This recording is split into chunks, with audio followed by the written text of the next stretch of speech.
Henriques has been a huge influence, and while most people know of songs like Waves and Wonderful Slippery Thing, my latest song, The Bounce, which you can and should go check out anywhere you listen to your music at, was actually influenced by one of his lesser known songs, Slidey Boy, and stuff like The Ball Blue. Not a lot of overdriven guitar, mostly clean sort of stuff, using some harmonics as well, some different and interesting textures.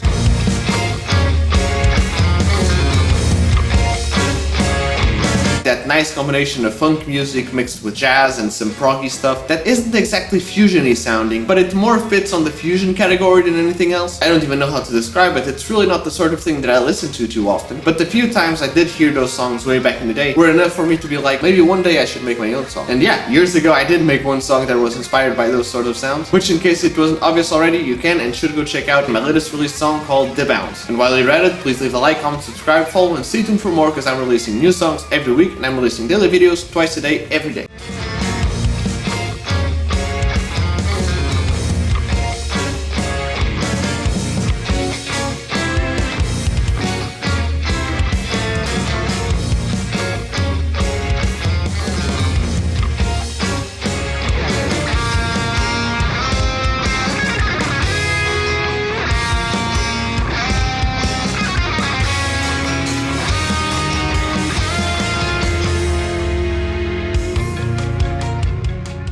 But in those years where I wanted to play 7th string and either couldn't own one or had to buy some other stuff and just left the 7th string for another time, I casually tuned my 6th string down to a B note, which is the note of a 7th string on a 7th string guitar in its standard tuning. Go check out my latest released song, The Bounce, this progressive, jazzy, funky thing that I did. Henriques has done it in some of his songs, and so have metal bands. That way you can have a 7th string guitar for cheap because you still have a 6th string guitar and you still get those low notes. But like any other alternate tunings, it actually gets you some interesting sounds and interesting chord shapes that you probably wouldn't get in any other way if you didn't downtune your guitar into that different tuning. The standard power chord shape, if you just use like 2 strings, like 2 fingers, the 6th and 5th string, it actually makes the sound of octaves rather than power chords. And again, having that low beat to be the bass to some other chords actually changes the quality of those chords into something completely different, which is kind of fun. In case it wasn't obvious already, go check out my latest released song, The Bounce, and leave a like, comment, subscribe, follow, and stay tuned for more because I'm releasing new songs every single week and I'm releasing daily videos twice a day, every day.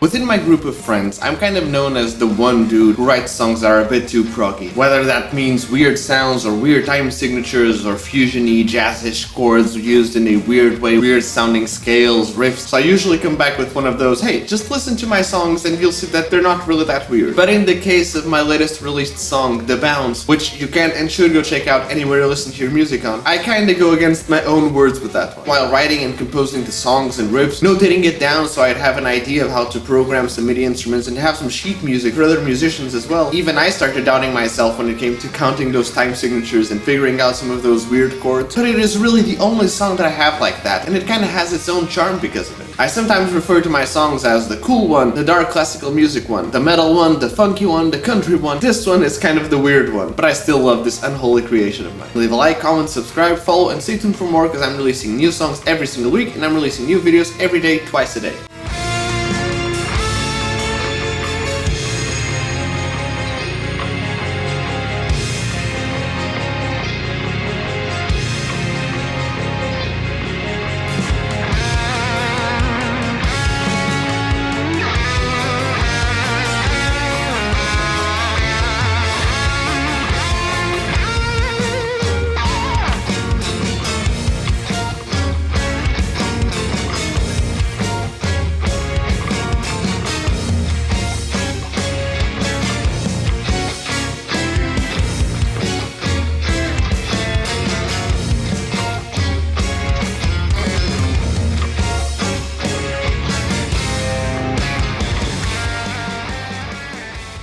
I remember watching a video by Henriques, an amazing Brazilian guitar player, and I saw him do these chords but using the side knuckle of his thumb to add some extra notes here in the back. So I immediately tried it. It can even spark some other ideas about your own techniques, even though there aren't many occasions where it is required. Like in the case of my latest release song, The Bounce, which you can and should go check out anywhere you listen to your music at. I was playing those Purple Haze Jimi Hendrix dominant 7th with a sharp 9 chord, and I thought to myself, what if I added the 11th to it? In the case of E, the 8. So I started looking at my hands and thought, I'm already using my index finger to play the 6th fret on the 4th string, and it is kind of slanted going to the way of the 5th fret. Use the side knuckle of my index finger here to press on the 5th fret. A bit weird for sure, but again, the sort of thing that if you never try, you might never have figured it out. Sure, it's not the sort of chord that you can do while you're already barring something, but for the sort of things where you might actually be able to do it, maybe it's a different position and technique that you can use. Like if you want to do a minor 6 chord, gypsy jazz style, but then you want to add like the 11th and the minor 7th to it. Maybe instead of doing it like this and using the index finger to bar down here, if you're already doing your minor 6 chords like this, then maybe you could use the side part of the knuckle on your 1st finger to bar that 1st and 2nd string on the 5th fret. Are there any sort of like weird technique adaptations that you figured out over the years? Let me know. By the way, in case it wasn't obvious already, go check out my latest release song, The Bounce, and leave a like, comment, subscribe, follow, and stay tuned for more because I'm releasing new songs every week and I'm releasing new videos every day, twice a day.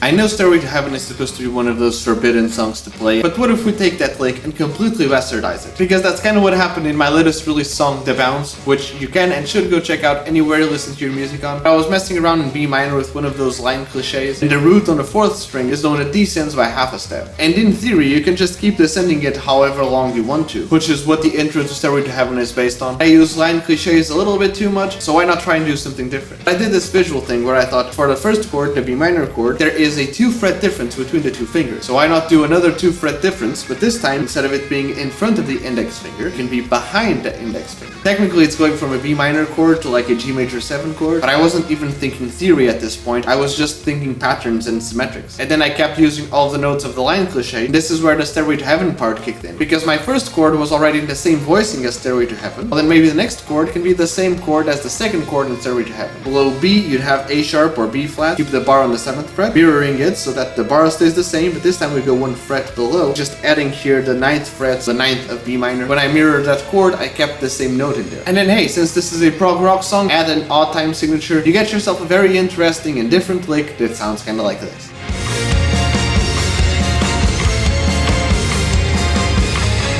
In case it wasn't obvious already, go check out my latest released song, The Bounce, and leave a like, comment, subscribe, follow, and stay tuned for more because I'm releasing new songs every week and I'm releasing daily videos every day, twice a day.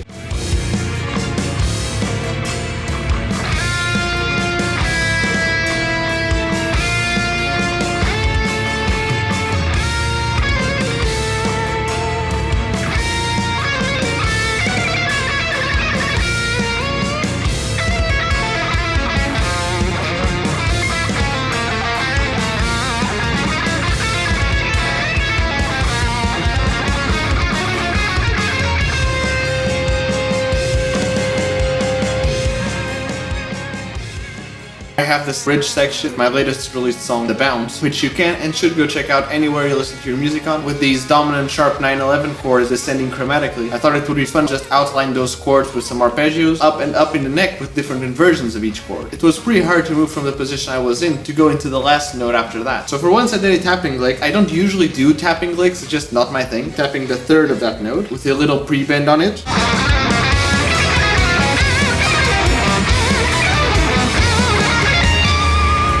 when I heard it back on the recording, I was like, that sounds really cool. And with the way that the last high note connects with the previous ones, it even sounds a little bit like a yodel. It's definitely in the top 5 licks I ever played so far. No matter how much I practice it, I still can't get as cool of a tone as I did back then, just talking about like the way I phrase it. But hey, at least we're gonna keep trying. In case it wasn't obvious already, go check out my latest released song, The Bounce, and leave a like, comment, subscribe, follow, and stay tuned for more, because I'm releasing new songs every week and I'm releasing new videos every day, twice a day.